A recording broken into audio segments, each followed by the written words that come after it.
particulièrement pour la démocratie locale def nañ une pré-campagne def 15 jours de campagne muy moment yoo xamante ne moment yu am solo la dem nañ vers les populations wax nañ leen suñu mbëbët ak li ñu bëgg pour suñu territoire tey nag yaakaar naa ne du bésu campagne bésu scrutin la ñu war ko def ak dal war ko def ak sérénité war ko def ak jàmm voté naa ba pare maa ngi dem effectivement donc xaar les résultats mais di lancer un appel à tous les Dakaroises et les Dakarois ñu def lépp rek ci jàmm ak ci yar parce que loolu mooy grandir suñu territoire Dakar loolu muy grandir suñu réew Sénégal parce que àdduna mu ñuy seetaan te yaakaar naa ne Sénégal dafa mas a ràññeeku ci def ay élections yoo xam ne day jàngal àdduna bi lu am solo mooy ko ne dëkku démocratie la dëkku jàmm la.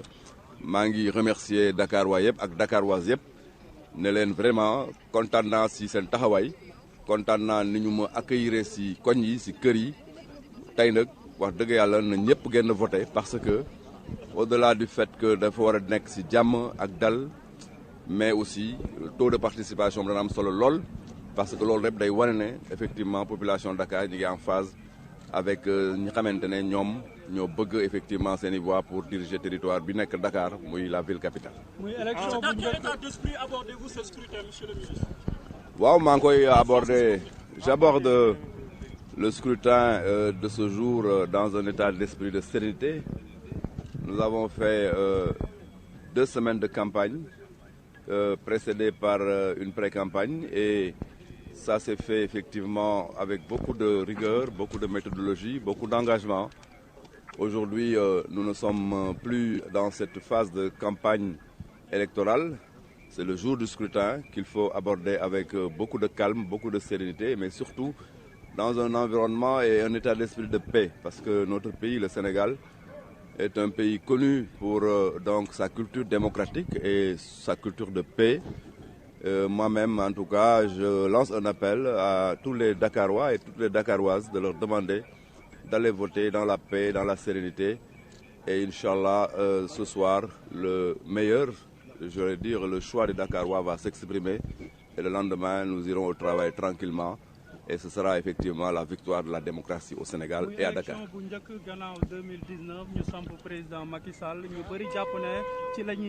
Je crois que cette question-là ne mérite pas d'être posée aujourd'hui. Nous sommes dans une élection territoriale, dans une élection locale. Et je suis sûr que les Dakarois et les Dakaroises ont compris qu'il faut faire la part des choses. Ce qui est important, c'est les préoccupations immédiates des Dakarois et les Dakaroises. Ce qui est important, c'est le territoire Dakar. Comme les autres territoires dans les 601 collectivités territoriales sont importantes, toute autre question qui sort de ce lot-là de l'élection territoriale ne mérite pas d'être posée aujourd'hui. Merci beaucoup.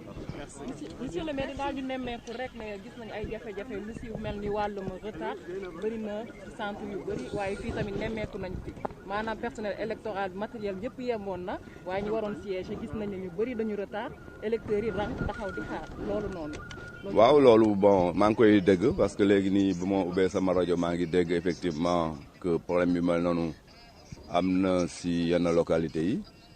bon loolu nag yaakaar naa ne ku xam élection yàgg di participer à élection xam ne le zéro défaut n'existe pas zéro défaut amul en matière électorale amul d'ailleurs de manière globale il faut rapidement maintenant demander à ce que ñi organiser élection yi au niveau du ministère de l'Intérieur ñu jël les dispositions de correction très rapidement pour que donc heure bi ñu mën ko donc combler mais moi je suis convaincu que yu mel ni moom non seulement am na tey mais on tend toujours vers l'excellence, on tend toujours vers la perfection, mais il peut y avoir de temps en temps de petits problèmes comme ça, mais j'espère que ceux qui sont responsables en charge de ces élections-là donnent des mesures de correction très rapidement. Monsieur le ministre, merci beaucoup. Monsieur le ministre.